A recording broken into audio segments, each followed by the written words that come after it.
Okay, here we All are. right, we're back. We're back.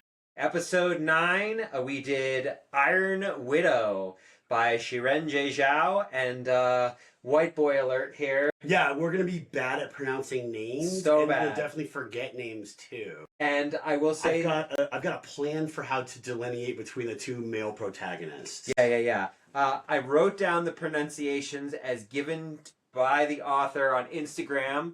Mm-hmm. The author is, I believe, non-binary, so they then Okay, that makes a lot of sense. Which you kind of get the feeling of the main character does too. Definitely. But so you know, their pronunciations from all their characters, all their place names are on Instagram and available.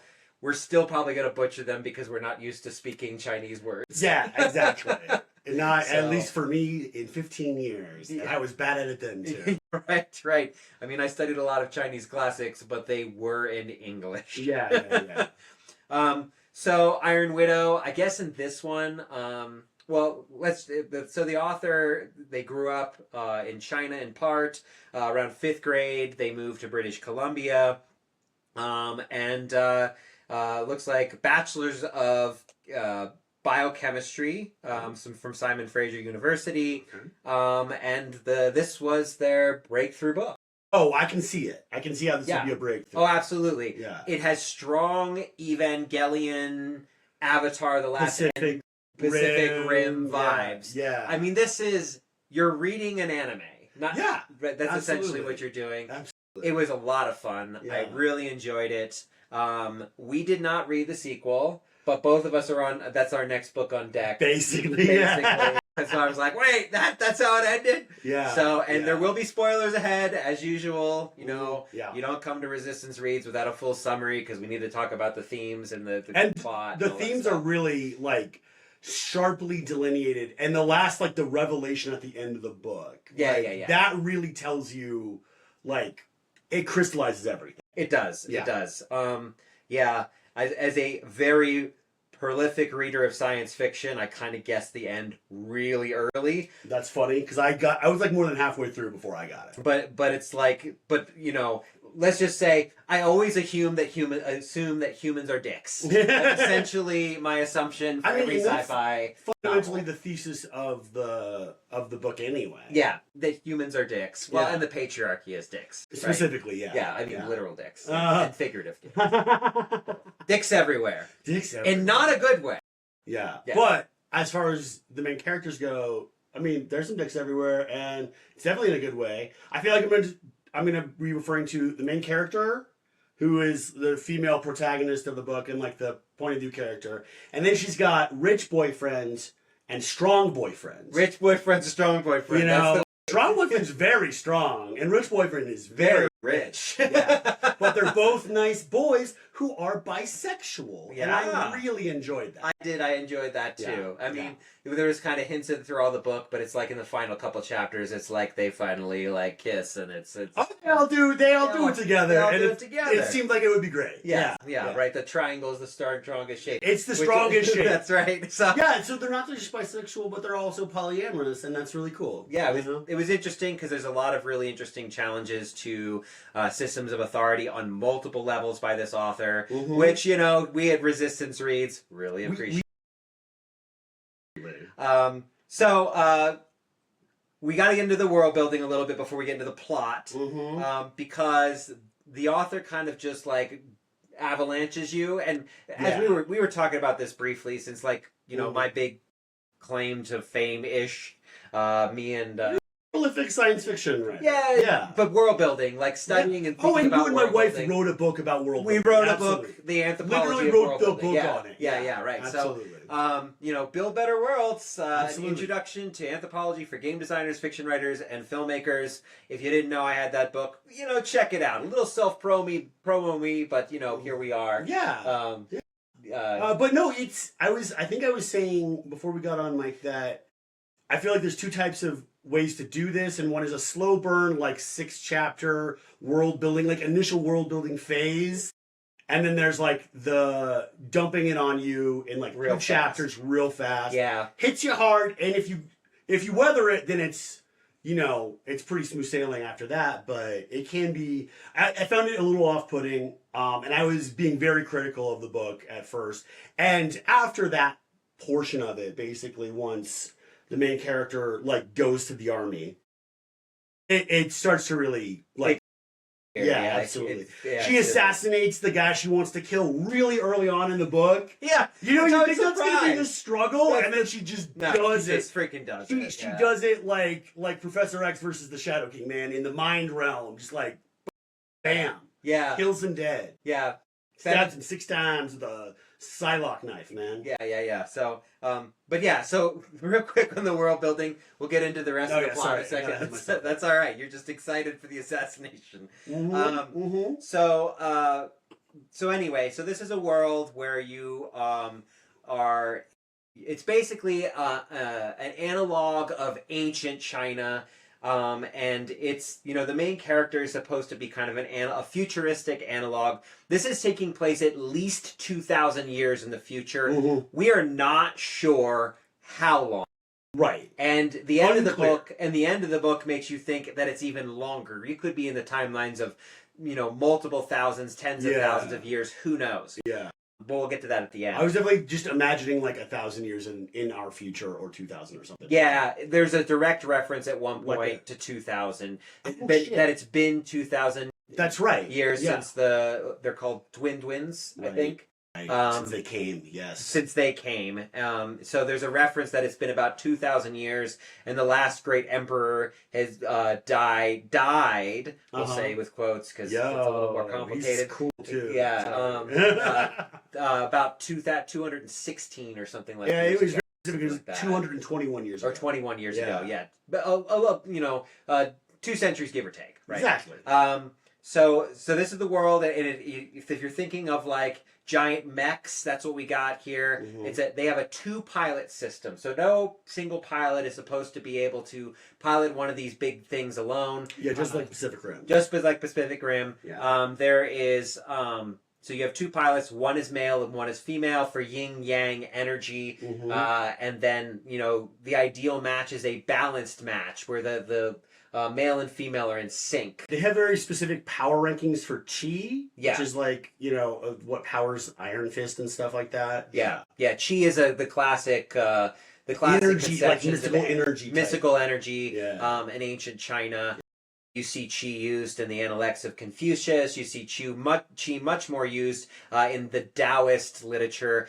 Taoism is one of those where a lot of people think of the Tao Te Ching, but there's actually thousands of Taoist manuscripts. There's no centralized Taoist text. It's a lot more complicated when you're actually reading like ancient Chinese philosophy, which that was like my hobby for a few years. Because I have a verse of the Tao Te Ching on my left arm here. Because I was so obsessed with it for a little while. That's fun. I'm just Anyway, So this conception of Qi, you probably if you're like in popular culture, like Kung Fu Panda also features Qi. Kung Fu Panda. Avatar: The Last Airbender also mentions Qi. Yeah. It's just this kind. I mean, really, that's what the Force is in Star Wars. Absolutely, Qi, essentially. So it's like this all-pervading life force, right? Some people have a greater ability to challenge Qi. There's also the traditional 5-element Chinese system. Which I believe is fire, water, wood, metal, and then what's the 5th one? Is it? It's not air, is it? It's not air, I don't think. Plant or life, or I can't remember what the 5th one is at the top of my head right now. But they only really in the book ever talk about wood, metal, and fire. Like and water. And there's water. And water at one the point, 5th one is not really. Does anyone have the 5th element? I think they do. No, the Emperor does. But the Emperor has all 5. So I think it's mentioned at the very end in like an extremely exciting set piece. So they have the classic 5-element system of the with the pilots, and then they're different. And then there's different sizes of these mechs. So depending on how much Qi you have, that depends on the size of mech you can pilot. And they have like a Duke class, and then they have like a great rating, like class rating. Right, a Prince class, and like a King class, and an Emperor, and the Emperor class, and all that stuff. Yeah. So that's the kind of world we're delving into. It has a lot of the characteristics of ancient China with like the foot binding of women, which was this A terrible main thing. terrible practice where women of high status had their feet bound at a very young age because small feet was considered extremely beautiful. It was a beauty standard. It is a I mean, she gives a very accurate description of how terrible the practice is because the main character has it. Yeah. And the main character is wheelchair bound. Yeah.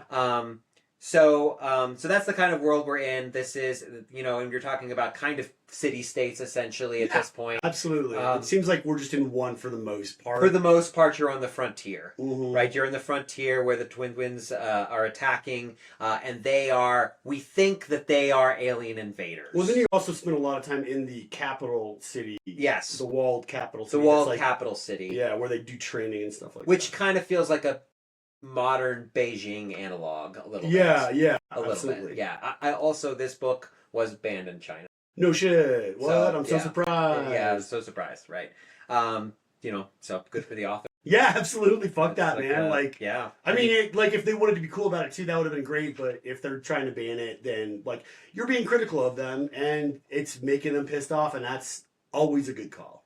Yeah. So the main character, Yu Qian, I believe that's how you pronounce it. I'm pretty sure. Sorry again if I don't. The thing about a foreign language that's as foreign as that is you can listen to someone pronounce it 1,000 times. 1,000 times. And if you're not fluent in it, you will forget how to say it. It is like, when people kind of mock some Asian language speakers for not being able to pronounce L or R, it's like the muscles in your mouth literally didn't develop around those. Yeah.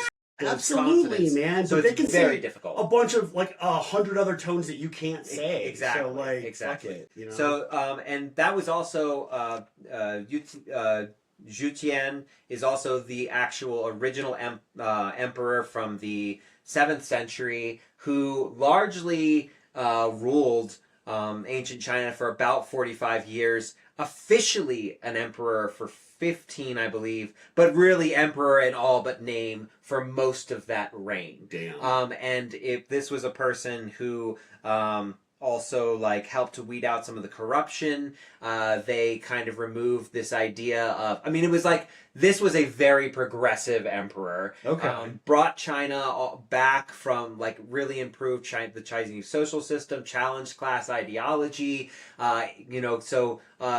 a very long-standing thing of Chinese culture and history is that they used to have these kind of officer exams. So if you wanted to do well and you wanted to move up in society, you had to take these exams. Yeah. And that's been a feature of their culture for centuries. Okay. I think really for thousands of years. All right. So I'm not exactly sure when it started. I think after the Warring States period, which is about the time the first version of the Bible, the Torah, not the Bible, was written. So you're talking about time of the rise of Buddhism. Oh damn, yeah. So you're talking about 5th, 6th century BCE. Wow. So not CE. So it's about 2,500 years ago. Okay. I believe it's after the Warring States period and the rise of Confucianism in ancient China as a kind of unifying force that you get these kind of government exams, right? So this emperor said you don't have to be a noble to take these exams. Okay. And that was a huge, that actually significantly improved their empire because I was going to say you get a lot more applicants, you get a lot better people. Right, exactly, right? You don't just have all people getting nepotism essentially. So there's a lot of really interesting government reforms. Ultimately though, that emperor, she was deposed. She was a she. It was a coup. Yeah. Oh shit. Yeah, the only officially recognized empress in Chinese history who truly ruled. I feel like I learned about her when I was there, but that was a long time ago. Yeah. That's cool, man. That's really cool. So that's the analog we're dealing with here in this particular world. All right. Story begins, and again, I'm going to keep flipping back. Zhu Tian is very angry. Very angry in the opening of the book, and angry really throughout the whole thing, and for good reason. She's pissed off the whole goddamn time. Whole book, yeah. and things keep pissing, this is. So you start out immediately finding out that her sister is killed in this pilot program by this one particular pilot. Yeah, he's Chang. He's like the hot one. Yeah, he's like the star of the show. Yeah, and these pilots are he's Justin Timberlake of this situation. Right. But in the 90s. But they also know that she didn't die in combat. It's Yeah. not like she died in combat because their family was refused war pay. So their families were refused war pay. So for some reason, she's killed by this person, and so the main character chooses to enlist in this system. Yeah. The beginning is she's getting her unibrow plucked to make That was herself so funny, more attractive, so the recruiters will come and take her. Yeah. So she's because they're concubines. Yes, they're co-pilots. They're basically disposable. Yeah. Most of them die in a single battle, so they don't last long. So you need this constant kind of it's like a recruitment program. It's like a recruitment program for girls that is constantly sacrificing the women. The women are these. It's a wild situation. It's a messed up situation. Because they have like to test your spirit levels, right? And your spirit pressure. Spirit pressure, exactly. And that I think that's an interesting choice of words, metaphorically speaking. But and so her sister had a really good score, and so she got picked. And you think about it, like the main character's got like the best score anybody's ever seen, as it's later revealed. And you're like, what about her sister? What if that's why she got outside of the combat situation? Right. Maybe she was too much of a threat. Yeah. But that's never talked about. Maybe it will be in the second book. I thought about it, though. Yeah, we definitely didn't read the second book, so if, like, we're jumping to conclusions here, just know that we haven't read it. I was thinking about it, and then I was like, actually, I just want to be fresh on this book specifically. Right. Like, I wouldn't want to drop any spoilers if people hadn't read the second one. And you also start to get things mixed up when you start. That's also true. Yes, that's a good point. But in this moment when she's having her unibrow plucked, it's being plucked by future rich boyfriend. Yes. And future rich boyfriend.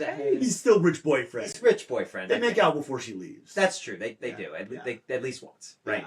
Yeah. And he doesn't understand what she's about to do. And she does finally tell him at the end of the first conversation what she's doing, and he's like, "We can run away. This can be great. This is, and he has taught her to read and write and helped her with science and mathematics so that she makes sure that she's educated because she's a frontier girl. Right. So she doesn't necessarily have all the access that people do in the city. And she's actually descended from. And I wonder if this is going to come up in the second book. She's descended from the people of the emperor directly, which comes up at the very end of the book. Oh, right. So she's descended from their group because she can speak the emperor's language. That's right. So anyway, pretty quickly, this hovercraft shows up to pick her up, and right before it does, rich boyfriend comes around and is like, "Please, I'm offering you marriage. Just come live with me. Don't do this." And she said, she gets really pissed, and she's like, "You don't understand anything about me." I gotta do my revenge. I gotta do my revenge. So she goes off and does it anyway. And it's great. She is immediately brought into this concubine program, and they're given all kinds of instructions about how they must submit to the male's desires, and pretty gross kind of. And what an honor it is too. What an honor it is to be essentially, essentially property, just to be property for sex. Yeah. Property for sex, and then also for basically draining them of their spirit pressure. As it turns out, she doesn't really know this going in, but that's the deal. That's the deal. You're basically just like a battery. The women are just a battery. That's a really good way to put it. That they're just a battery. But very quickly she she starts to seduce the guy because she has like this special pin with a knife in it, and she's gonna seduce the Justin Timberlake. And she's gonna, when he's asleep, because she knows he's like really big. Like she immediately sees, she's like, "Crap, he's big." Also, she's crippled. Yeah. Because she can't really walk and move around because her feet have been bind her whole life. Yeah, it doesn't matter if you're a mecha pilot, but it matters every other time. Right? Because the mecha pilot's all a mental game. So anyway, she's getting ready to like she's starting to seduce him, and then the alarm goes off and they go into battle. So she didn't have a chance, but. Then the next thing you know, she gets plugged into the machine, and She gets plugged in, and then she gets cast into like this spirit realm, Right. and it's like the realm where this machine functions. And she meets she basically is like first like she's kind of trapped. She fights her way free. She's like going through his memories and stuff, and she sees him murdering all these girls, and then he's kind of really is a monster. Yeah. She gets She's confirmation. seduced by him in the moment when they're about to fuck. She's like, wait, is he? Oh man, maybe I was wrong about him. He's super hot and nice. Yeah, like maybe he's actually. Maybe I'm wrong. Maybe I'm wrong. That she sees his memory. She, in fact, just straight up. It gets like bulletproof, like evidence that he killed her sister and many other girls and was kind of just a monster. Yeah. So she confronts him in the spirit realm, and it turns out she has a hell of a lot more spirit power than he does. Yeah, she kicks his ass and stabs him to death real quick. And then this is like. The best part.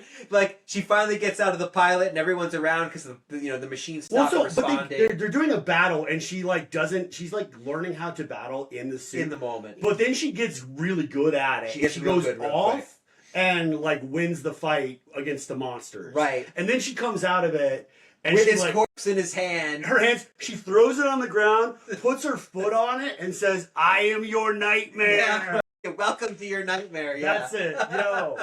Oh. But then of course they throw her in jail. Yeah. For 2 weeks. For 2 weeks. And like I think they're trying to decide what to do with her, and they call her an Iron Widow. At some point they Iron Widow. She like hears them saying it like in the background. And she's like, well, if they have a term for it, clearly this is not the first time. They must be suppressing it. Yeah. And it's true, they absolutely were. Mm-hmm. And then they partner her with this guy who is a convicted murderer called the Iron. He murdered his whole family. Li Shimin. Yeah. And Li Shimin. He's strong boyfriend. He's strong. And he is a hunk. He's a hunk. I was into him. Yeah.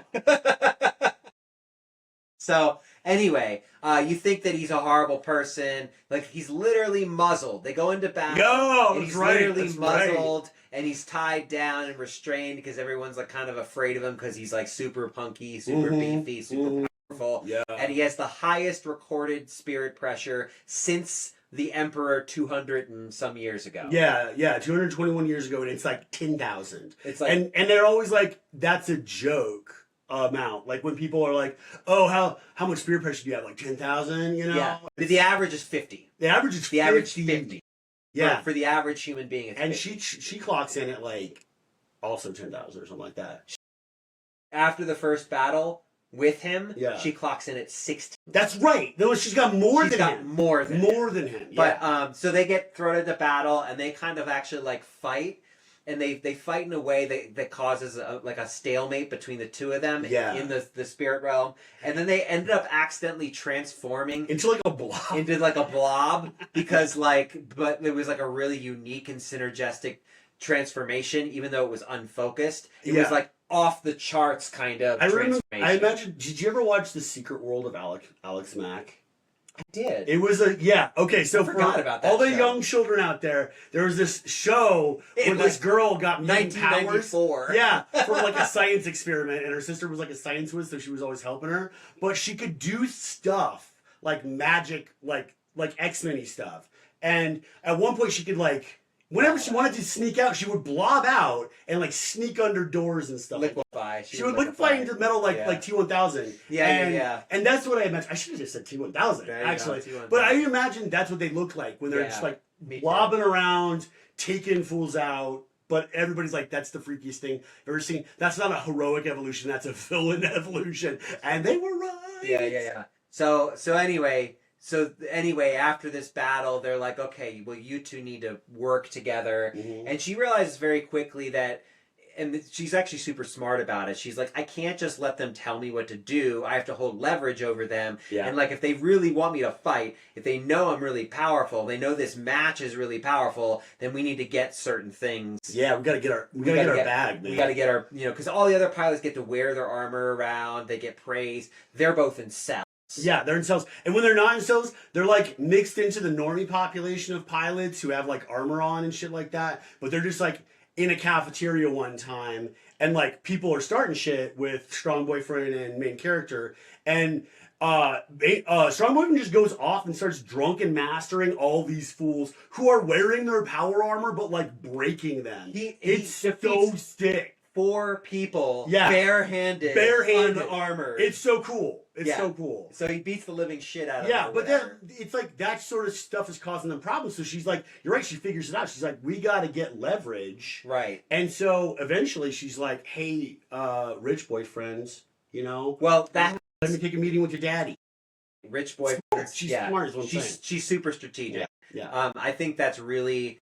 I think the whole a lot of the discourse in the book is like she has stronger will and a sharp mind, and that's how she does everything. Yeah, and the only time she ever like takes an L is because she's too pissed off about something and she can't stop herself from doing things. Yeah. But that's like, That's the problem with rage. That's the problem with rage. It can be very powerful, but it can also be. It can also be a mistake. Yeah, it can trip you up too. Sure. But so anyway, after the cafeteria fight, it turns out it was actually engineered by Rich Boyfriend. That's right. Because Rich Boyfriend wanted to get her alone and maybe even help her escape from the prison. Right. But that's not the plan. No.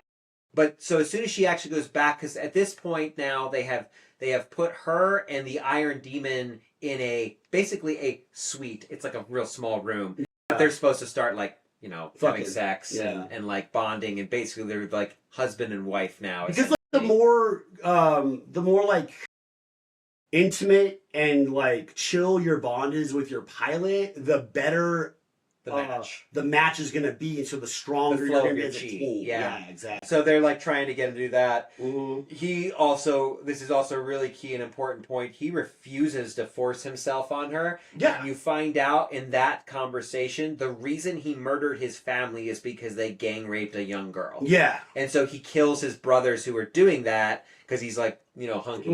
And then the father and the grandfather come in and they try to kill him too, so he kills them. Cleaver style, defends himself against them. Mm-hmm. And then that's how he ends up becoming a convicted murderer, is that he stopped a girl from basically getting raped. Yeah, turns out Unfortunately, they put the girl into a pig cage and drown her to death for shaming the family. Yeah. But the point is that the reason he is in jail is because he was trying to act in a just and noble way. Yeah, he was trying to protect someone who couldn't protect himself. Right, exactly. Yeah. So that kind of changes her opinion about him. Mm-hmm. He refuses to force himself on her, and so then he's out of the picture when after the fight because he gets arrested and thrown into solitary. Yeah. Which leaves her open to attack. So one of Justin Timberlake's pilots. His pilot. Another, I guess, Lance Bass. Yeah. Lance Bass shows up and tries to kill her. Yeah. And then the last minute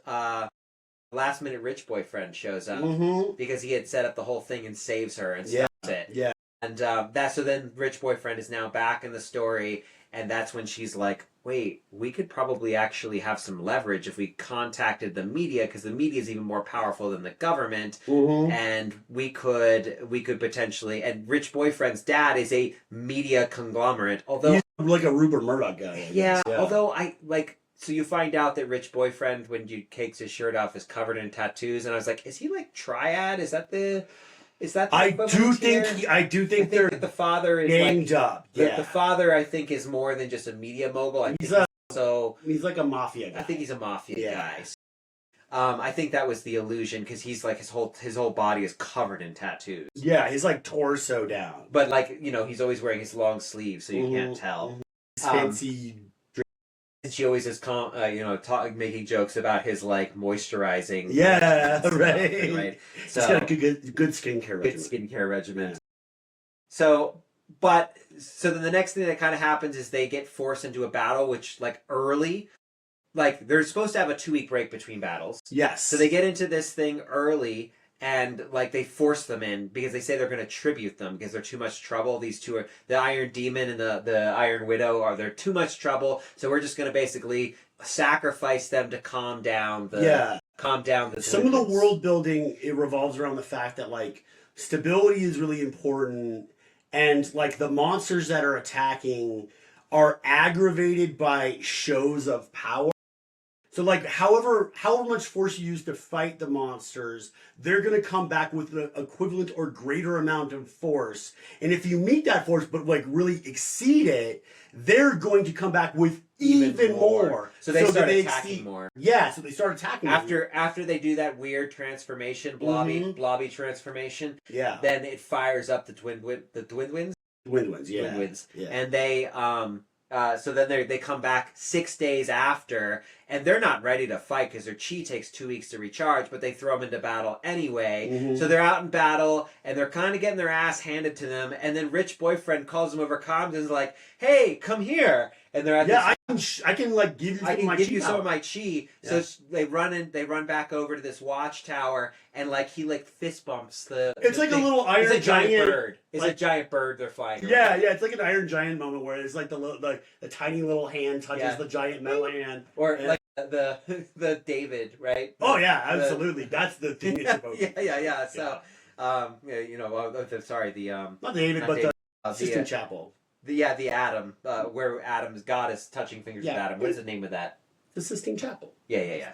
So but there's a name for the painting. Oh, sure, I don't know. Anyway, the point is, it was kind of like that, and he like his chi like surges through, and she's like, "See triangles." Yeah. And they're like, the three of us. Exactly. They keep hinting that that's coming. And then they go out, turn around, and kick some serious ass. Yeah, go off. For real. After that, they then go back to the main city because rich boyfriend's father, they have to go to like make a contract with him and get. Yeah. So then they kind of play this media game. And they're doing a whole thing where they're like pretending to get married essentially for like publicity. Yeah. And they show like they do like a racy photo shoot and stuff like that to make them all sex appeal, all that stuff. Make them popular. Make them popular. Viewers, because the whole time this is like being broadcast and telecast, and then people like bet on the outcomes and shit like that. And all that. Yeah. It's live streamed. It's like super popular. Yeah.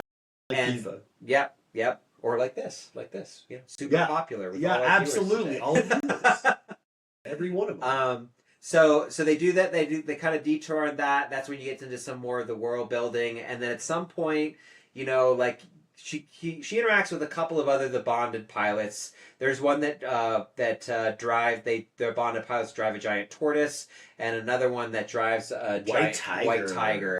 So she gets to know them. The white tiger one's kind of hostile, but then ultimately is kind of like, she's like, don't fuck my boyfriend. But then she's ultimately kind of like, because she has like this conflict where she has to decide whether she wants to actually help her shitty family, because her family is like really terrible to her. The worst. They're the worst. Their family is terrible. They sacrifice their daughters. The father is kind of a drunken asshole who beats the children and the wife, all that stuff. So they're like a picture of a terribly abusive family. Yeah. And so she has to decide she wants to help them. She decides, okay, maybe I should help them. And then like the tortoise lady is like, you should help them because you're only family. You're only gonna have one. You're only gonna have one. Yeah. And then the white tiger female pilot is like, what are you doing? Watch out for moochers. Yeah. She's like, ever since I became rich, every single distant relative calls me up and wants a handout, and they all gamble, and they're wasting the money, and it's never ending. She's supposed to be careful of that. So she ends up being kind of like, while not ally, she recognizes kind of like the main character recognizes herself that she's also got the feminine rage stuff going on. Oh, absolutely. So, you think White Tiger's shitty at first because she like comes at main character in the shower and like kind of kicks her ass a little bit. Yep. Because she saw like the hot photo shoot of main character in her boyfriend's head. Yeah. When they were fighting. Because they're telepathically connected. Yeah, exactly. So, but then no, she's I love her. She's sick. Yeah. So you get that, and so you get a little more world building, and at one point a conversation comes up and it's like, something's not right, because like lots of women, I obviously have a higher spirit pressure than and they can kind of see it, right? Like an aura situation or something like that. Yeah. So they're like women. She's like clocking like all of these women have better spirit pressures than their male partners. What's up with that? Right. And the canned explanation is like they have more like spirit potential, but men are better at utilizing it. Right. So and that's the yin yang thing, right? Right. Nah, that's not what's going on. But that's kind of the bullshit story that they're being fed. The patriarchal story. And so so you have that situation, and they decide, well, you know what we could do, because now they're going to go on this big counteroffensive. So I have to back up a little bit here. So like 200 and some years ago, the emperor who piloted this really powerful dragon, he was considered the hands down the greatest pilot in history. But he got like, what was it, some pox or something? He got flower pox. Yeah. So he got flower pox, and like there's stories that he had to like put himself in like a frozen stasis with his water chi because he was really powerful, and he's just kind of waiting for a cure. And like, you know, they kind of mention that a few times throughout the book. It feels like a fairy tale. It feels like a fairy tale, right? So, but anyway, so you know, when he fell, this whole province fell to attack, because in the middle of the battle he was overcome, and then the Dwindlings took advantage because they were weak, and then took over this whole area where humans were living. And so now they're going to do this big counteroffensive, because now with Iron Demon and Iron Widow's combined spirit pressure, as well as a bunch of other bonded pilots, they now have the strength to retake the province. So that's like the big battle that's been kind of coming, you've been kind of hinting at until about 2/3 of the way through the You're sort of like, that's right. So they've got this thing, but Iron Widow is like, we should use this moment to get information. If we take the chief strategist, who's like the chief military advisor for all this, huge asshole, and like, by the way, all the strategists have never been in battle. Pilots rarely live to be more than 25 because of the toll it takes on them and the likelihood they'll be killed, and also it kind of feels like that they get sacrificed a lot to keep them from becoming too powerful. I think like the emperor. Because before the pilots became emperors and rulers, and I think they were afraid of repeating that, so now they're pop stars. Because like when the emperor went down, it also caused a lot of political calamity, because all of a sudden there's this huge power vacuum. Right. Like, in addition to losing your best fighter, you also lost the guy that was holding everything together. Right. So they never wanted to repeat that again. Yeah, and it seems like the whole thing is that they're sacrificing the coolest pilots before they get too popular. Yeah. They want to use the popularity to like get views and make money and keep all the people entertained, but they want to rotate through people quick enough so that like the novelty doesn't wear off and the individual pilot pairs don't become too badass, I guess. And basically get ideas. Precisely. But sucks for them. Iron Widow's already got ideas. She came chock full of them. So, and then the chief strategist, another important point to note that I kind of glossed or skipped over, is that he like forced an alcohol addiction. Oh, yeah. Like tortured him into drinking and gave him an alcohol addiction, so he would be willing to sacrifice girls without having another bonded match, because they kind of set it up so that his previous bonded partner died in battle. Yeah. See, they were getting too powerful. Yeah. So his girlfriend who taught him drunken fighting, I forget what it's called, but I've just seen Legend of Drunken Master too many times. But who taught him that, like, she died and it like broke him. Yeah. And like, so they got him addicted to booze, and like this whole time he's like drinking all the time. Yeah. You know? And so but midway through it, they're like, he gonna die real soon. Like he's so strong, you guys can't lose him. He's got to get off the booze. Right. But then immediately Chief Strategist comes up and is like, yo, get drunk. To interrogate and torture the chief strategist the night before the battle, because if they do it the night before the battle, the next morning super early, everyone's going to get up. There's going to be no time to react. They're going to have to go in battle, and then they can maybe use what he tells them as leverage. And what he tells them is that the pilot seats are rigged. Yeah. So that the women will always be less powerful than the men, so that it is always the men that absorb the women and not vice versa. Absolutely, because otherwise it would be random. Or you'd have to you probably, like, I was thinking about this. Unless you have a bonded pair. Bonded pairs won't do it. Right. But unequal pairs. But I was also thinking you could actually, like, just strategically, because this is how my brain works, is like you could have probably set it up to basically program the pilot chairs. If you can do that, program them to always be a bonded match if you wanted to. Wait, how would you do that? Well, you would have to reconfigure the system so that that you would suppress someone a certain amount based on their spirit pressure, and then you would you'd have like a little a cap, like a pressure. That could just charge your weapon. funnel that extra energy into like doing Right. a killing move, Yeah, a finishing move on But your weapon. that was It just makes more sense. Oh Right. my god. And I kind of hope they do that in the second book. That would be sick. That they figure out how to reconfigure the pilot shares to basically make a balanced match for anybody who needs it. Yeah, slush off energy. Off energy. Yeah. And that kind of thing, right? Yeah. So anyway, they basically have set it up so the women are always sacrificed, and the chief strategist is like, well, boys are more important. Duh, why wouldn't we do this? And of course, like, you know, this is like super important information because for later in a moment. But so they get out there into the battle and they're kind of kicking ass and they're fighting an Emperor class Dwindling, which is like this giant like spider thing. Yo, you forgot to mention that they fucking kill Chief Strategist. Oh yeah, they kill Chief Strategist. They ace his ass. They ace his man. ass. Like Yeah, they record his whole hide him in a confession. closet. They convince him that his son is kidnapped. Then they're like, "Psych, we killed your son an hour ago." It's all faked. It's like they don't actually kill him. They don't do it. They don't kill any little kids. They deep fake that shit. But then, boom, like they just light his ass up. It's great. And then they hide him in a closet. Yeah, exactly. And they're like, they'll find him later. It's fine. And then they plan to, as soon as they win the battle, they're going to transmit his confession across the empire, so that way everyone knows that this has been the problem, that women are not really less stronger, that they are valuable, and that, you know, we're losing all the potential of incredible pilots because we've set up this system. Yeah, this bullshit system. Boy. Oh, they get out into the field. They're fighting this big spider creature. Their opponents are called strategists, after all. Yeah.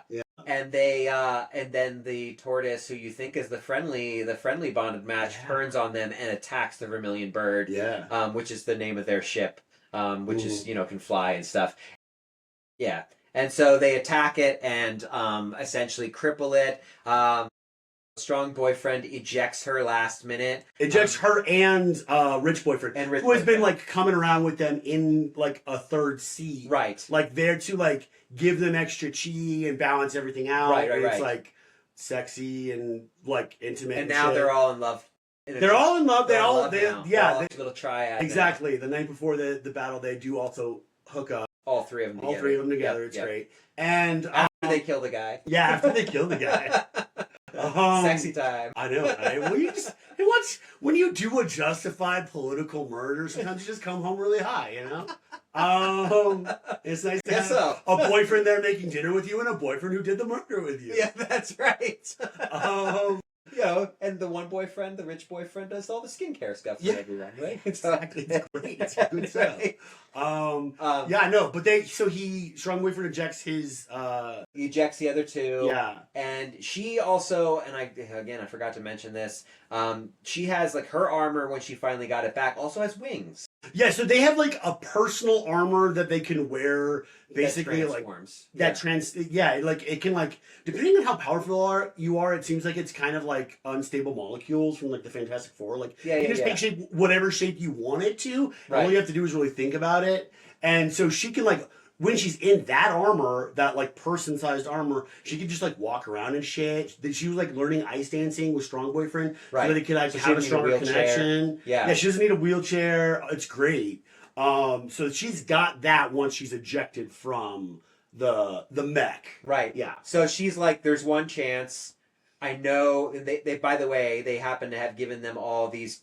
They're not cures, but they're treatments for the flower pox because they were worried going into this area because flower pox was rampant there. Mm-hmm. So they gave him a couple of vials for this. Yeah. So she has this vial, and she's like, "We can find the Emperor," and runs into like this nomad person who leads her to the Emperor, finds him, wakes him up, injects him with the flower pox stuff. This was very like where she like melts the ice. I was like, that's very Avatar: The Last Airbender. There's a lot of Avatar. Definitely because guess what? The Emperor can control all the different sheets. 5 elements. So she finds out pretty quick, and she's like, "All right, we got to go kick some ass. It's the middle of a battle. You've been asleep for 200 years." He's like, "Wait, what?" What? And he's like, "But you won't survive 2 minutes with me because my spirit pressure is so high." And she's like, "I got an idea. Let's switch seats." Yeah. So get in the girl seat. Get in the girl seat. And he says, "I won't get in the girl seat, damn you." And she's like, "I got the you." It's like this cure was only temporary. We got to keep injecting you, which is like true. Mm-hmm. So we got to keep injecting you with treatments to keep you alive. And he's like, "Well, damn, okay." So they switch seats, and then she just like pilots this giant ash dragon and just super sick golden dragon. Golden dragon kicks ass, takes names, and then like the fucking turtle bitch that killed her boyfriend. yeah, just smushes her. Yeah, it's so great. And she's like, you would have done the same thing. They had my family. And she's like, yeah, steps on her. Right. And then her family's pleading like, hey, stop your rampage. And she's like, and she flies to the Capitol and like has a choice of like whether she could save her family. The strategist purposely brought her family into the thing. Yeah, they were using Turtle Girl. They're using Turtle Girl to basically set it up so she had a weakness or leverage over her, and she's like, you know what, I don't care, and just squish it. Because she thinks about the fact that this is the family that bound her feet, that sacrificed her and her sister for money, even after her sister got murdered. So like, as far as they knew, was disappeared. They're like, yeah, but you should also do it. Yeah. You know, it's fine. And the like, father was they're doing it so they can send her brother to college. Right. They're selling their daughters for their son's future, and she's like, nah, and just steps on him. It's so great. And it was also like, they're just going to be hostages the rest of their life anyway. Yeah, what kind of life is that? That's so she just does it, and she's like, guess who's emperor now? Yeah. And then the emperor and the others, he's like, oh, this was your plan? Cool. Yeah. He's like, okay, you can conquer the world. We'll do it. Yeah, I'll help you out. I love conquering. Conquering stuff. So I mean, and he does mention he might be a problem later, which I'm. Oh yeah, she's astute, but it's a funny scene. But it's funny. He's like, oh, you want to conquer the world? I'm in. And then, of course, at the last minute, rich boyfriend shows up and is like, yeah. So rich boyfriend who was like or strong boyfriend who is left for dead is now like the mech is gone. Like, well, but before that, I think you're compressing two scenes actually. In the moment when she's got Emperor with her, she's also got Rich Boyfriend with her, and his dad shows up. Oh, and his dad. I got leverage on you. You remember that sex tape I made you do? Yeah, I'm gonna show it to everybody now that you think you're gonna be Emperor. And Rich Boyfriend like doesn't get all the story, you know, but she's like, I can't tell you. I can tell you later. And he's like, don't even worry about it. Open the door. He just flies down to his dad, zaps his ass with his chi, and is like, I got you, boo. And like comes out. It's great. Yeah, it's a great moment. He's like, but I know my dad's a scumbag. I know he's Rupert fucking Murdoch. So I'm just going to kill him. Guess what? All of my dad's employees, you're now my employees. You work for the Iron Widow now. Yeah. It's awesome. Yeah. But then... So I just skipped over that part. Yeah. Which is an important part. It's an important part. Sometimes I get excited. Yeah. But then the final bit of news is these gods that we've been making sacrifices to, like, I don't know anything about them, have taken the Vermilion Bird and taken Strong Boyfriend, and they send images down. They said, comply or he dies. And it turns out that the gods in the sky are, in fact, humans. Yeah. And this is a colonial invasion situation where this isn't Earth. No. They are the invaders, not the Dwindlings. So... Because the Dwindlings have been calling the humans like like a disease or something like that the whole time. Yeah. Well, they said the humans are the scourge of the universe. They're a scourge, yeah. Scourge of the universe. And she's like, I don't understand why they keep saying that. And, you know, but it turns out that humans are invaders and they've taken over this land. And there's this moment... when they're trying to retake the province, and you pointed it out right before we got on, was that like there's all these trees and all this life around, and like the Dwindwins, they walk around it, whereas their mechs are just like mowing over these ancient trees, and she's like, they must be really careful to like walk around. Why would they do that? Yeah, they care so much. Right. So it turns out this is because it's their homeland. Yeah. They're the indigenous life of this land, and you know, so they're basically, and I think this is just my prediction for the next book. I think what is happening is they're down there to harvest this particular kind of spirit metal that when they kill one of these creatures, they transform into one of the chrysalises to make the mechs. Yeah, basically the mechs are made out of the skin of the Dwindling. That's right. If there's enough left intact, they can hollow them out and turn them into these chrysalists. Mm-hmm. And I think what's happening is that a lot of that material is going back up into space, and this is basically a colonial mining mission. It's an extraction, yeah, absolutely. I think that's it's the fucking East India Company. Yeah, it's the East India Company for sure. So that was kind of the impression I got at the end of the book. Definitely going to read. I don't know if there's going to be a third one or not. It looks like it's a duology, but I'm not sure. You know what? So Kira got me on this book called Ocean's Goatery, which is it's like a future. It's like a Cowboy Bebop style situation. It's a good book, and I was jamming on it so hard, and it ended abruptly in the middle, a lot like this book. But I'm glad I read it before I read this one, because I was like, I don't know if I want to read the second one until the third one's out, because I'm not trying to get like cliffhangered again on Ocean's Goatery Part 2, Teo's Doomery. And she's like, no, it's 2 books. It's just 2 books. She read the second one. She's like, fucking great. Also, read it. Super good. Yeah. And I really hope this one is too, because I feel like this is an amazing halfway point. Yeah. This is a really in this story. Point. You know, this is like the first book's her ascendancy. The second book, who knows, right? Yeah. Well, it's called Heavenly Tyrant. So. Yeah. We kind of know. I mean, she's gonna have an empire, but like, is it gonna be like, what's gonna happen with that? Yeah. You know.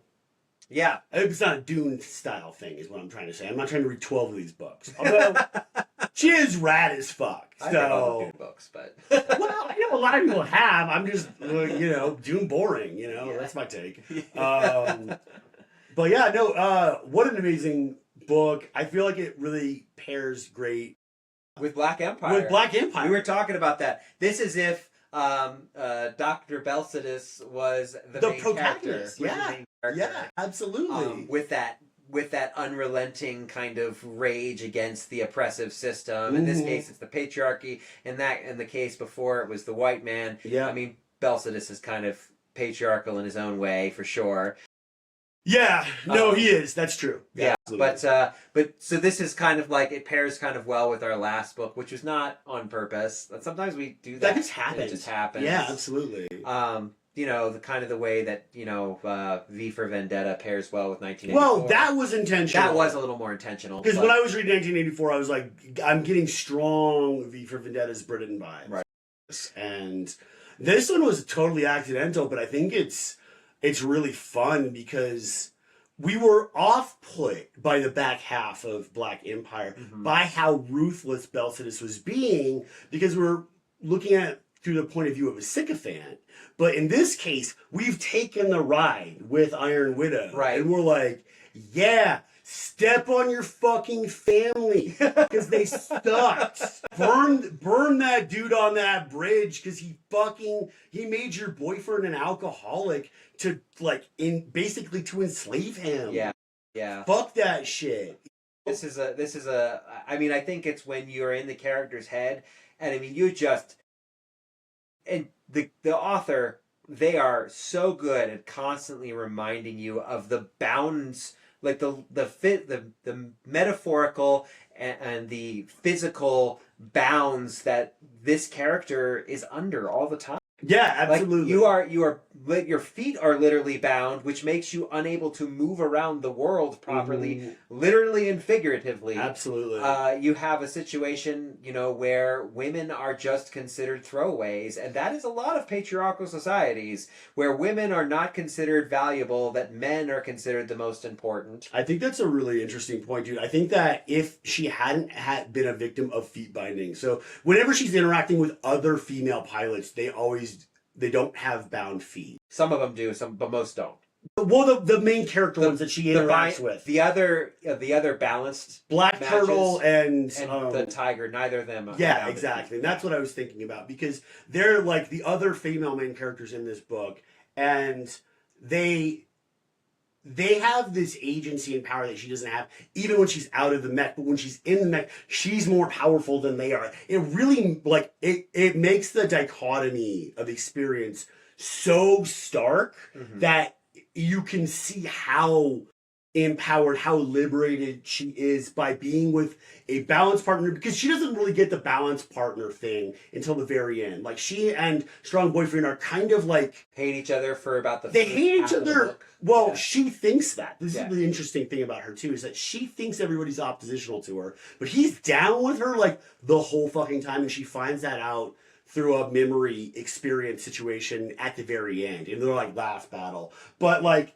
they're at odds with each other, mostly because she's so angry, and the anger is justified, but he is getting in the way of her seeing clearly. Yeah. And she's also experienced so much oppression from the men in her family specifically, that she can't see him as anything but like a threat that's trying to use her. Because in that moment where they're talking and he tells her that like the reason he was in prison is the reason he killed his family is because they were doing a gang rape. She's like down with him for a second, and then she reacts to that, like opening up to him, and just starts yelling at him, like, "What's your angle?" and all that sort of thing. Yeah. She doesn't believe him. She doesn't believe him. And the other thing is, she doesn't believe Rich Boyfriend either, even though he gave her all these tools that she's using throughout the thing, like strategy and literacy and all of it. She's able to function when she gets into this situation in the Capitol. Like, she's able to outthink most of the people she interacts with because of him. She still suspects him of being a bad dude the whole time. Yeah. Even though, I mean, well, okay, he does murder his family on television. His father, I should say, on television. But, like, you know, his father sucked. And they're taking over the world anyway. So, like, whatever. But I guess, I mean, if you want to think about it, like, anybody who's down to take over the world is probably not a great person. Well, and I think... But he's an ally of hers, is what I'm trying to say. I think Strong Boyfriend is kind of a great example of how patriarchy is shitty for men, too. Like, absolutely. Look, it absolutely is worse for women, but it is not great for men to, like, not be able to express your emotions, to, like, when your sexuality. They both mention it to her. Yeah. That the world would not approve of them being attracted to men as well. That's right. So being bisexual, like bi erasure, like the fact that, like, men can't touch each other, like, I mean, or comfort each other. Yeah. All kinds of things, right? But they do that with each other because they clock each other as queer, you know, but like there's a moment when like Strong Boyfriend's having a bad time and Rich Boyfriend comes over and just like touches him on his arm and soothes him like immediately. And main character's like, "Oh, I could never do that." Yeah. Like, I don't have that kind of intimacy with him. And then she's like, "Are they into each other? Because I'm into that." But yeah. Like her anger gets in her way the whole time, and I forget where I was going with that. But yeah. But I wanted to mention, I had to look up the title really quick.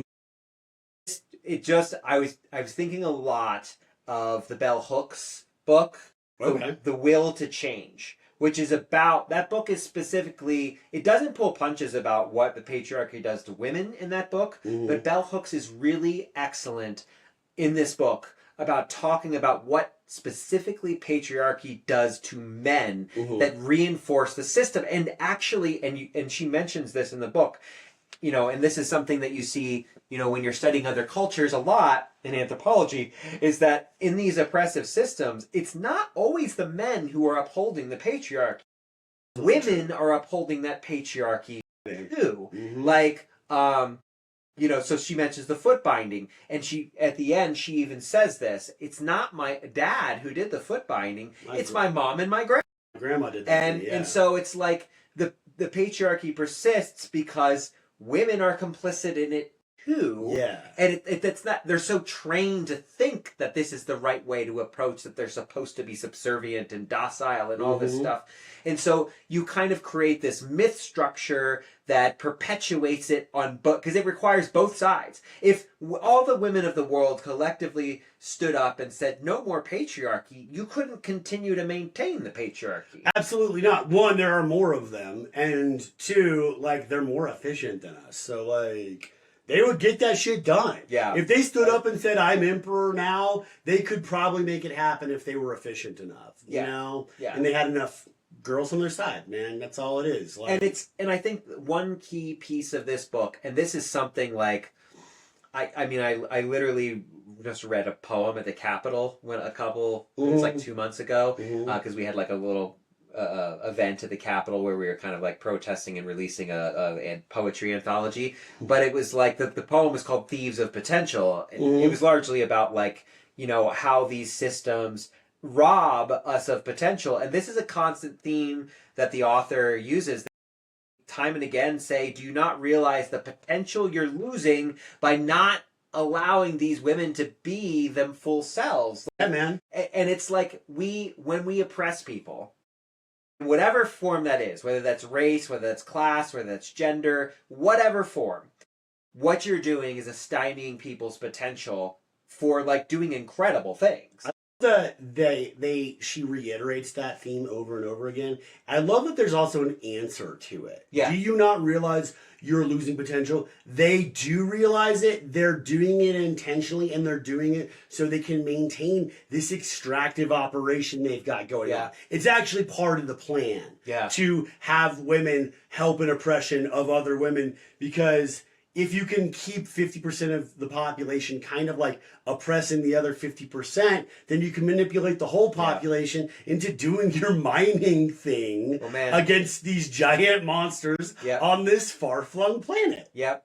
And it's again, it's like, I've mentioned this before, but it's like Foucault. Yeah. You know, it's just the social theory that the best way to get a society docile is to convince them to police themselves. Absolutely. So if you can convince all the women of your population that to do this thing that literally cripples you, then you win. You don't. Then there's so much less resistance. And so, you know, because power is addictive. It is always, you will never, you're essentially, and I like that she brought up the hungry ghost. I love that concept, the Eastern concept of the hungry ghost. Dude, have you read Hungry Ghost? Have you read Anthony Bourdain's got Hungry Ghost? I haven't. I'll send you home with it. Okay, cool. Yeah. Anyway. Sorry. But the hungry ghost, if you don't know, is this kind of, in Buddhism and Hinduism, you can be reborn into a hell realm if you kind of like were super greedy or super like... If you're a rich boyfriend's dad. If you're rich boyfriend's dad, basically. Yeah. Like the hungry ghost is this creature with a giant belly and a pinhole-sized mouth. So no matter what it does, it will never be satisfied. And that is power. When you're chasing power, and you see this in our current politics, right? All of these guys, all these ones who are like climbing up on top with Trump and all others, they are just so lustful for power that no matter how much they get, it will never be enough. Because really what they are trying to do is they're so deeply, deeply insecure people that they have to keep terrorizing everyone around them. And that's a lot. I mean, patriarchy is about the insecurity of men thinking that, like, in fact, it's like it's that women are superior. They're afraid of that.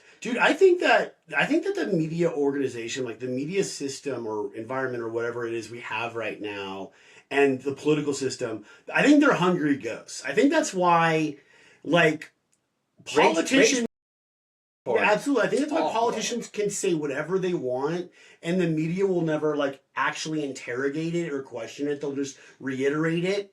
And if you're asking, like, why aren't you, like, pushing back on this weird bullshit about, like, I don't know, Tylenol causing autism or whatever? The media will be like, well, we're trying to give both sides equal play, but that's just an excuse, obviously. Yeah. So they can say whatever the wild shit they want and be also like, Democrats disagree. You know, like, they can give as much airtime to crazy, you know, like poisoned by, like, greed and hate, you know, fascists. They give them as much airtime as they want, and as long as people are enraged by it, like any rational person would be, and watches it and engages with it, they get money. So like, why would they fix the system? They profit off the system so much. Well, dude, it's like that old episode of Futurama, like first season Futurama. They go to the robot planet and they're all like, the humans are evil monsters and they're going to eat you. Oh yeah. You know, and then they're like, Night of the Humans is what that's called, I think. Yeah, or something, or like Fear of a Bot Planet. That's it. No, you're right. You're right. So it's like Fear of a Bot Planet. So they go there. The humans are like these terrible fire-breathing monsters, and like they go to see human movies. They go to see human movies, like where the humans are monsters from like 50s like monster. Right. So it's great, and then he's like, wait. If you let them know humans are really kind of like weak and squishy, then they'll find out about our crippling lug nut shortage. You know, it's like, exactly. Right. And so it's all of this stuff, like the blame game that we play, like women are doing this or men are doing this. That is just the divide and conquer technique. Absolutely.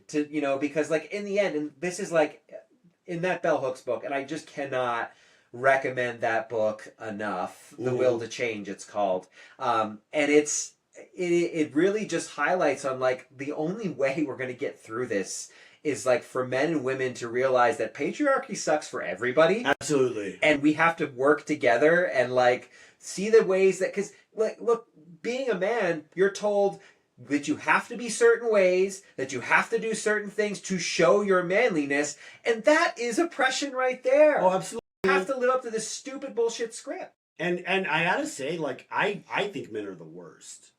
But I don't think it's natural or inherent. No. I think we're trained to be the worst. We're infantilized our whole lives. Like, boys will be boys rhetoric, like, just allows men to be lazy and, like, violent and misogynistic and shit like that. And if anybody's like, hey, man, why are you, like, hitting on that underage girl? People are like, boys will be boys. But no, like, you're just being a bad person. You're trained to be a bad and weak person who can't like fix a meal for themselves or like their own clothes or something like that. You know? You're trained to be an insecure mess. Yeah, absolutely. That's what you're trained to be in this culture. Why do they have women's tasks and men's tasks? Because, like, if you separate men and women and put them in different boxes, they'll always be kind of oppositional to each other. And they'll always, like, not really understand where the other one is coming from because they have different experiences. Yeah. But if you just do your own laundry and, like, make food for yourself, you're still a man. You still have a penis. You can probably still fuck. You know, you're going to be fine. Yeah. But you're also going to be able to take care of yourself. And that's pretty good, you know? You're not going to feel, like, weird when your wife has to do things for you and shit. Yeah. It's whack.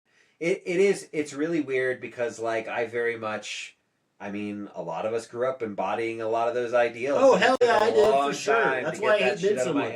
It's self-hating behavior, man. Yeah. No, and then you just like, when you fall into this patriarchy nonsense, you feel so weird about it, and you don't know why you feel weird about it, and then you get angry because you feel weird about it, because you're not supposed to feel weird about it. So then you're just like this bottled up shitty thing of rage. Yeah. And it's just like, this is Iron Demon, man. Absolutely. His entire story arc is this. He's doing the right things, but every single time he's punished for it severely. Absolutely. He's trying to be a good person, but there's no clear pathway because there's no model for us. Mm-hmm. And we do have some models out in the world, like fucking Fred Rogers or, Bob Ross or various other ones. Or so we have some. Hold on, we need a third good dude. Keanu Reeves, maybe?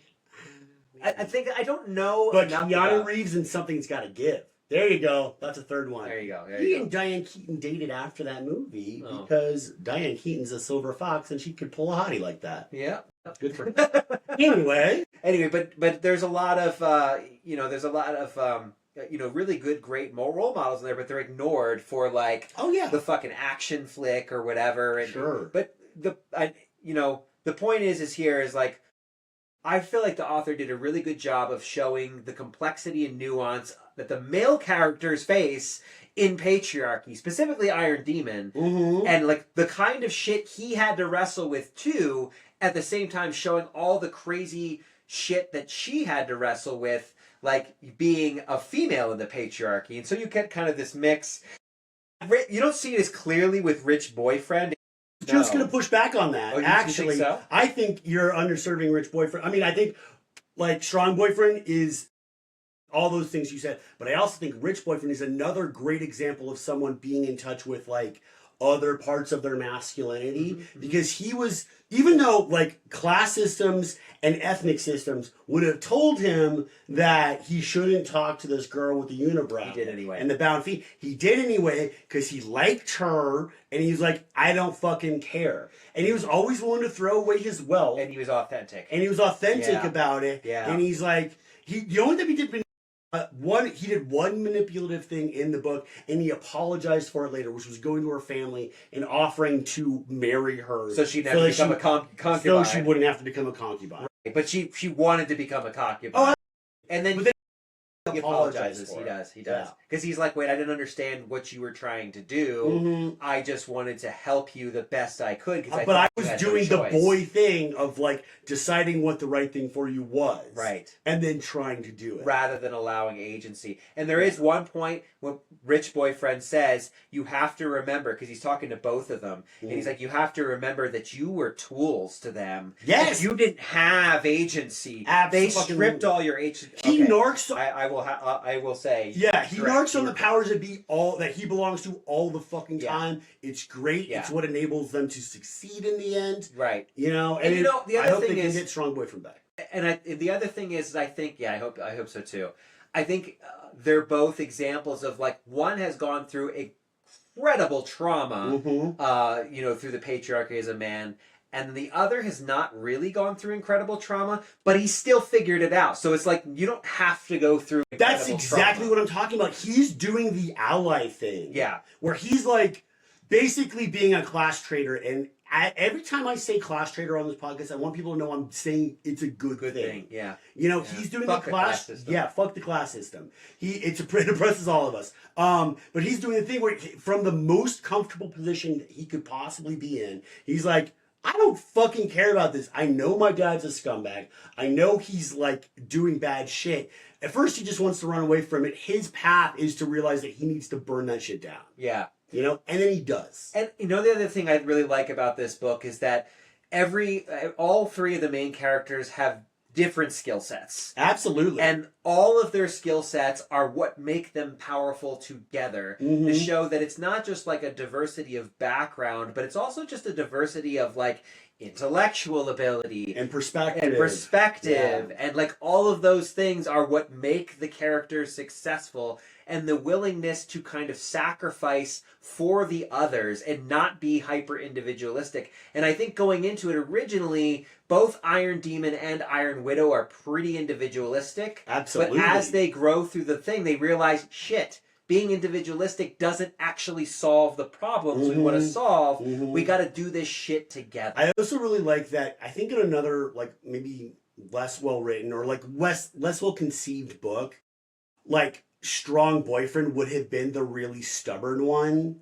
But like, I think this book does a great job of showing like various types of masculinity, but giving a type of masculinity to the female or maybe non-binary protagonist, because she is stubborn throughout and she thinks that her own perspective is like the correct one throughout, or maybe there. But like, you know, because I definitely pictured Strong Boyfriend as kind of like a young Vin Diesel type, you know? He's like big and like kind of like taciturn, you know, but like sensitive. Riddick. He's Riddick. He's fucking Riddick. Yes, that's what I was trying to say. But but the thing about Riddick is that he's also pretty astute, you know? And Strong Boyfriend is too. But I think you might have been able to like, he could have easily have been the angry character because of what he experienced, but he is fundamentally the second angriest character throughout the book. Yeah. And main character is very angry and very justifiably so.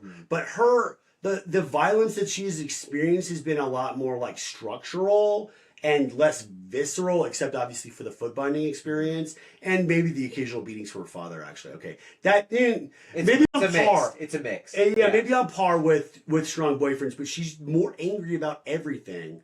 Yeah, and I think part of that is because he did experience like a traumatic romantic loss previous to this, but he also had like a romantic and intimate connection with his previous partner, right? And so he's like maybe more open to that than main character is. She's resistant throughout. She wants to kill him for like 40% of the book. Yeah, She's like, it's just a matter of time till I kill her. Until I kill this dude like I did the last one. And that's one of the other things too, and this is sometimes a controversial thing to say, especially in like leftist groups or oppressed groups or whatever. Mm-hmm. But like anger at some point is a failure.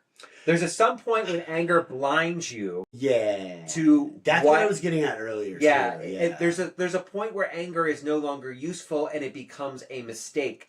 And it's actually really, I think, what the character ultimately realizes is that just blind rage is blind rage. Yeah. And so it's like, you know, that if you're going to use that anger, it's really dangerous. Yeah. You have to, I mean, because you don't know where you're going to fly off the handle and make the mistake or take things too far. Yeah. And you also, like, ultimately, if you want to get to the right place, you have to kind of balance this idea of vengeance versus justice. And that is a tough place. That's going to be, I think that's what the second book is going to be exploring. Yeah. I think this is a good time to start wrapping it up. I think the main takeaway as far as like a resistance movement from this book is that you do have to use your anger to fuel your actions, because that's what they do. That is how they get to the bottom of the fucking mystery with the planet. That's how they overthrow the super shitty government that is sacrificing girls as a policy. You know, they come up with a plan, they act on it, and in a moment where they're facing defeat, they improvise another plan and make it happen through, you know, strategic thinking and luck. I think it's fairly actionable. Like I do think we might have to be getting more specific in the actions that we choose to take against the super shitty government that we are oppressed by. Well, and it's all strategic, right? Yeah. And it's why, like, some people are like, well, I vote a certain way and it's voting on principle. It's like, okay, but voting on principle isn't strategic. Your principles are a fucking luxury, motherfucker. It's a luxury. You have to be strategic. You have to think about how is this particular bill going to impact the greater population? Is this politician literally going to be much worse than the other? Even though sometimes it really sucks to pick between two shitty candidates. Yeah. It's about strategy. Like everything about power is a chess game. That is why chess has been such an enduring thing, and that I forget what exactly the name of the origin game is, but it's from India. It's not actually from Europe. Yeah, no, that's true. I just can't remember what it used to be called. Yeah, Europeans stole that shit too. Sure. Yeah, because of colonialism. Yeah. But anyway, so the point of chess is to like capture the king, not to kill the king. It's supposed to be strategic. You're supposed to capture the system of power. They can't move because all their options are death, but they're not dying. Right. And also the king has very little power. Like the king is the person who is at the highest level of power is actually trapped. I actually think Trump hates being president. I do too. I think he hates That's why he was phoning that campaign in. He was on trial. By the way, if I haven't said this on the podcast yet, the real people to blame for Trump being in power are the Democratic politicians in the Biden administration that did not prosecute him fast enough. Donald Trump in the first year. There's no good reason. People will be like, we didn't want to be vengeful. Why the fuck not, man? But you also can't ignore that, like, Mitch McConnell could have actually ended it right after January 6th and started the prosecution immediately. Like that's what I'm saying. The Senate, but it was like there was an element of the Republican Party that definitely were a part of the problem. So. Well, the Republican Party is the problem. I don't think they're part of the problem. Well, I'm saying the Democratic fucking yes, Merrick Garland dropped the fucking ball intentionally. He did. Yeah. He did intentional grounding. Yeah. And that fucked everything up. And fuck that guy forever. But what I was going to say, what was I going to say? Damn, I lost my train of thought. Oh, well. I'm glad I said that. Well, we were... no. Yeah, anyway, we were concluding on how power is a trap and... Oh, yeah, power's a trap. I do think Donald Trump was phoning that in. He seemed very lackadaisical and lackluster on the campaign trail. Yeah. And he was always going to his own trial and just having press conferences in a little kiddie pen made out of security gates and shit like that. It was really pathetic, and it didn't seem like he was trying until Elon Musk shot $250 million or whatever into his campaign. Yeah. And bought that shit for him. I mean, if you sometimes overthrowing a government is the right way to go. Yeah, that's all I'm trying to say. Yeah. And I think this book is a good demonstration of how you can do that if you are in a unique position And of, have a like, giant, power. powerful dragon mech. Yeah, just get a fucking golden dragon mech Yeah. and fly it up to the White House and be like, "Y'all, this is my country now. Say something." You know, Yeah, that's a good. It's a good route. for sure. Less actionable, I suppose, than Black Empire. Less actionable, yes. But yeah, and again, just emphasizing everyone has different skill sets. I think this, everyone has just access to different kinds of resources, whether they're spiritual, mental, emotional, physical resources. Financial resources. Well, that's the physical I was thinking of. Okay, cool. But well, I guess physical could be like brute strength. Whatever resources you have, like that's how you kind of push back and resist.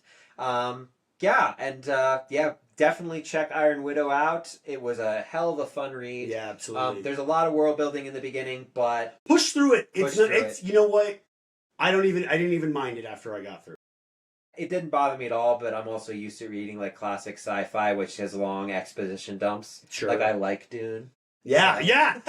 So And Dune is like 60% exposition. it's for people who like Dune and for people who didn't like. That's right. So